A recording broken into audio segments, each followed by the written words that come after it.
अपनी तरफ से प्रार्थना करूं। वो महाराज दशरथ तुम्हारे यहाँ बारात लेकर के पधारे और श्री राम सीता का विवाह धूम से हो, वैदिक परंपरा से हो, सनातन धर्म के नियमानुसार हो। बहुत अच्छा। लेकिन अभी एक चर्चा चल ही रही थी, तब तक तो भगवान परशुराम पधार गए और परशुराम जी का दर्शन करते तो सारे जितने थे स्त्री पुरुष सब सूखने से लग गए और परशुराम जी का वह स्वरूप उसको देख करके सब लोग भयभीत जो हुए। तो वो दंड प्रकृति के जो राजा थे वो कहने लगे ये लोग सोचते थे हम लोगों में कुछ है नहीं, हमारे जैसा बलवान, हम जानबूझ के धनुष नहीं तोड़े, हाथ लगा के लौट आए, हमें मालूम है कि विपत्ति आने वाली है।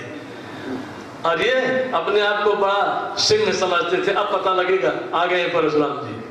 महाराज सारी सभा व्याकुल हो गई, अब क्या होगा। जनक जी ने आके प्रणाम किया और प्रणाम करके अभी सिर उठा नहीं पाए थे तब तक परशुराम करते हैं, कहो जड़ जनक धनुष के ही तोड़ा। जड़ जनक धनुष किसने तोड़ा। अब राजा लोग खुशी हुए जो राम जी के विरोधी थे।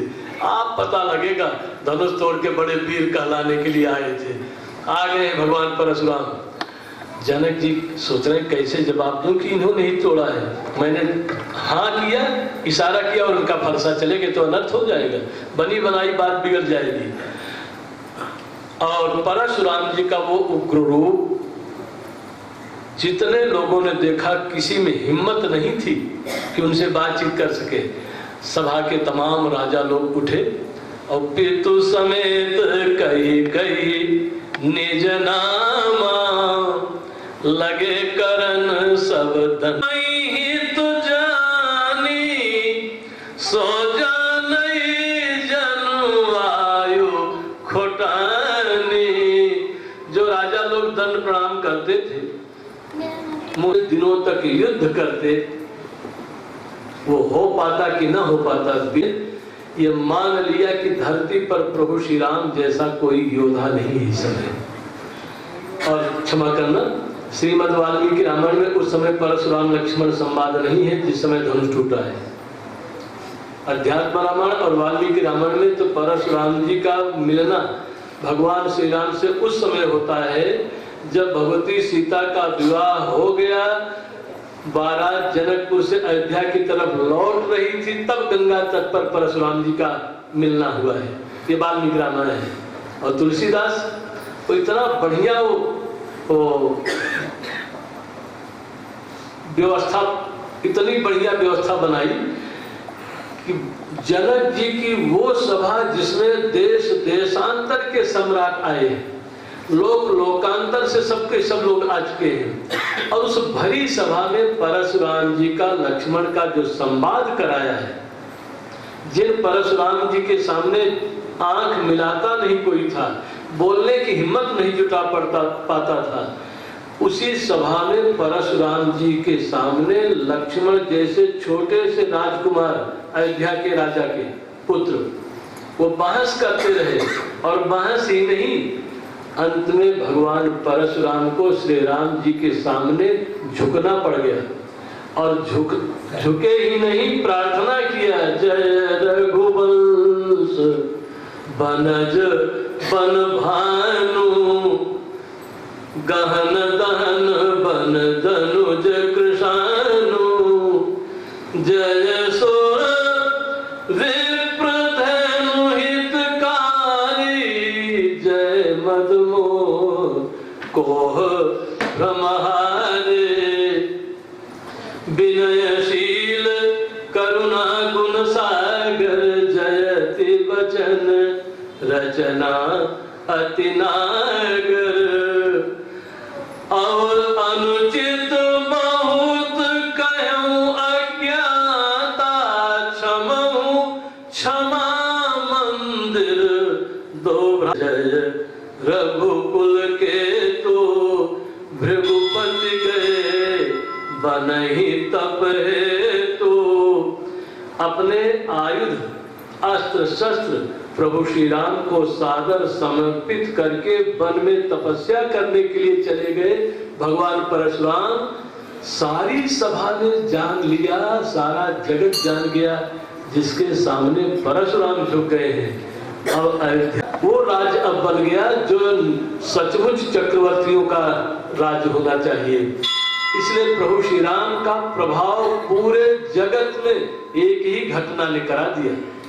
सीता और राम के विवाह का एक शुभ परिणाम ये भी हुआ, परशुराम जी का जाना और महाराज जनक का अपने दूतों को पत्र लिख करके अयोध्या भेजना। अवध में हम आप अयोध्या का नाम अवधपुर जानते हैं, दशरथपुर जानते हैं, साकेत जानते हैं, कौशलपुर जानते हैं, यही नाम है अयोध्या की। जब जनक जी के दूत पहुंचे हैं तो तुलसीदास जी से पूछा, महाराज जनकपुर से दूत जो आए हैं अयोध्या गए हैं? बोले ना। दशरथपुर में है? बोले नहीं। दशरथपुर, कौशलपुर, अवधपुर कुछ नहीं बताया। बोले तब?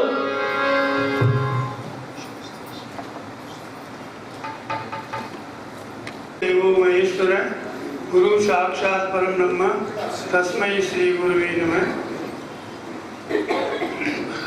मैं अधिक समय नहीं लेना चाहूँगा। बंद करने के लिए कथा का प्रकरण जारी रहेगा। मैं ब्राह्मण अंतर्राष्ट्रीय संस्थान जिला सिरमौर नाहन की ओर से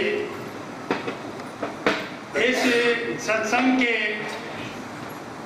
आयोजन की प्रशंसा की, जो चिरकाल सुनाते रहे हैं, इनके प्रति का भाव रखता हूँ और इनके सुपुत्र चिरंजीव श्री पतंजलि पांडे, जिन्होंने आज व्यास गद्दी पर श्री गणेश किया है, अपने जीवन का प्रथम उपदेश हमको सुनाया है।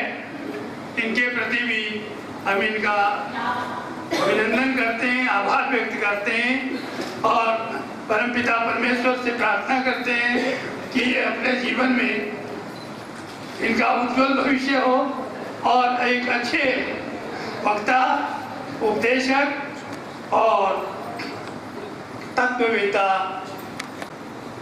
अध्यक्ष हूँ, जिसके माध्यम से हम लोगों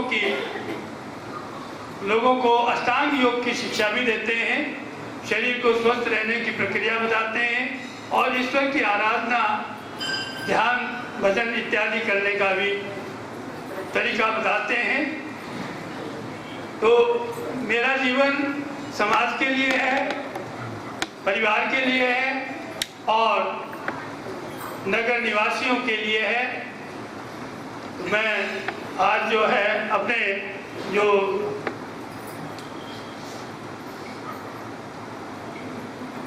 ब्राह्मण अंतर्राष्ट्रीय राज्य कार्यकारिणी के जो सदस्य हैं और हमारे संरक्षक हैं जिला कार्यकारिणी के श्री पंडित चंद्रशेखर जी गौतम, उनसे अनुरोध करता हूं कि वो रामायणी जी का अभिनंदन करें।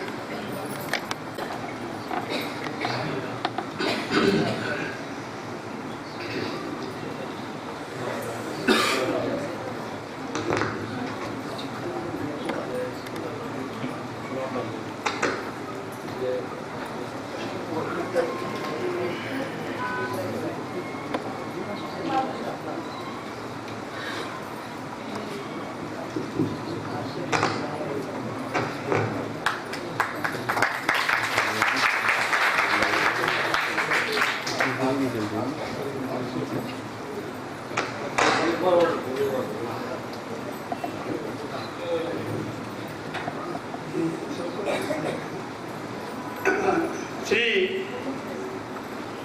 पतंजलि पांडे जी, हम उनको हमारे वरिष्ठ उपाध्यक्ष श्री डॉक्टर श्रीकांत जी सम्मानित करेंगे।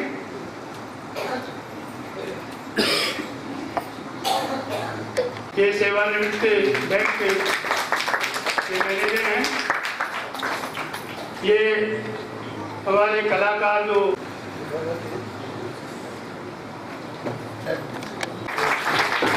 हैं उनसे मैं शर्मा जी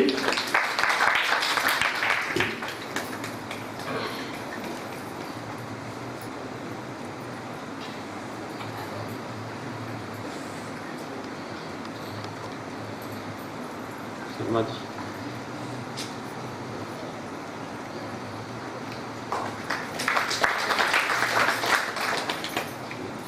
श्री राकेश भारद्वाज जी, श्री मोहन शर्मा जी,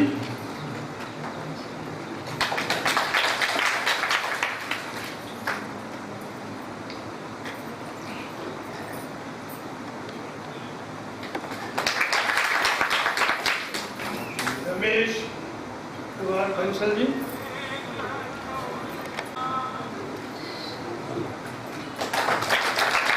रामचंद्र जी, हेलो।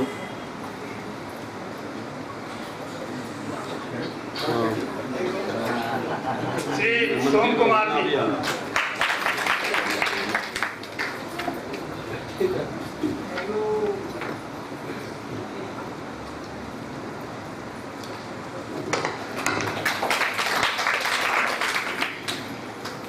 ये थोड़ा सा प्रोत्साहन बढ़ाने के लिए प्रक्रिया हुई है। वैसे हार्दिक प्रसन्नता है और हमारे सत्संग की जो बागडोर है इसको संभालें और ज़्यादा। और मैंने जैसे विचार विमर्श में पाया है, किसी केवल जी कह रहे थे कि ये रामायण की कथा एक दिन या 7 दिन जो 2-3 घंटे होती है वो नहीं, पूरे दिन जैसे नवरात्र में नवान्न पारायण होता है वैसे पूरी रामायण जो है सुनने का आयोजन करने के लिए प्रयास किया जाएगा और ये बहुत अच्छा प्रयास होगा। रामलीला के बजाय रामायण की कथा नवरात्रों में हो, बहुत अच्छी बात है। और ये किसी बड़े अच्छे विशाल स्तर पर खुली जगह पर भी करने का आयोजन किया जा सकता है। मैं फिर रामायणी जी का बहुत आभार व्यक्त करता हूँ जिन्होंने अपना अमूल्य समय दिया और भविष्य में भी पूर्ण विश्वास है कि ये समय समय पर आते रहेंगे और हम नगर निवासियों को प्रेरणा देते रहेंगे। और चिरंजीव श्री पतंजलि रामायणी जी के जो सुपुत्र हैं पतंजलि पांडे जी, इनके तो उज्जवल भविष्य की कामना अंतःकरण से करता ही हूँ। मैं आवामन सभा का कि उन्होंने हमको एनकरेज किया और जब भी आप कोई कार्यक्रम करें तो हमारा पूरा सहयोग आपके साथ रहेगा। मैं आपको इस बात का विश्वास दिलाता हूँ, आप और हम समिति के द्वारा भविष्य में जो भी आप कार्य करना चाहेंगे हमारा पूरा सहयोग आपके साथ रहेगा। धन्यवाद। मैंने बताया था कि 52 द्वादशी के पर्व पर रामायणी जी दोबारा इस महान नगरी में प्रवेश कर रहे हैं और 52 द्वादशी 5 और 6 तारीख की है। 5 तारीख को जगन्नाथ मंदिर में प्रवचन होंगे और 6 तारीख कच्चा टैंक परिसर में पालों के समक्ष ये अपनी वाणी का प्रसार करेंगे। वाणी नहीं, मैंने वाणी गढ़ बोल दिया है। अमृत वर्षा करेंगे। आप उसको लेने के लिए वहां अवश्य जरूर आए। आपका जय श्री राम, जय श्री राम। अब मैं रामायणी जी से अनुरोध करूंगा कि पुनः कथा को शुरू करें, प्लीज।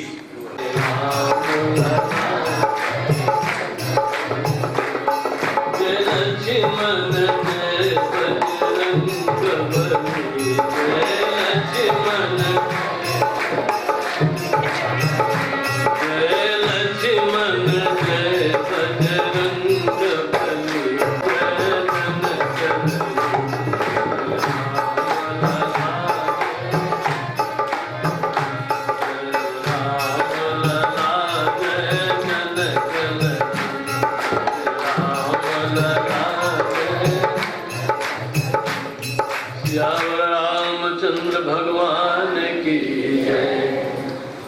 बात जहाँ छोड़ी गई थी, महाराजा धीराज जनक के दूत पत्र लेकर के पहुंचे तो अयोध्या का नाम ही तुलसीदास जी ने बदल दिया। लोगों ने पूछा महाराज किस नगर में पहुंचे दूत? बोले पहुंचे दूत रामपुर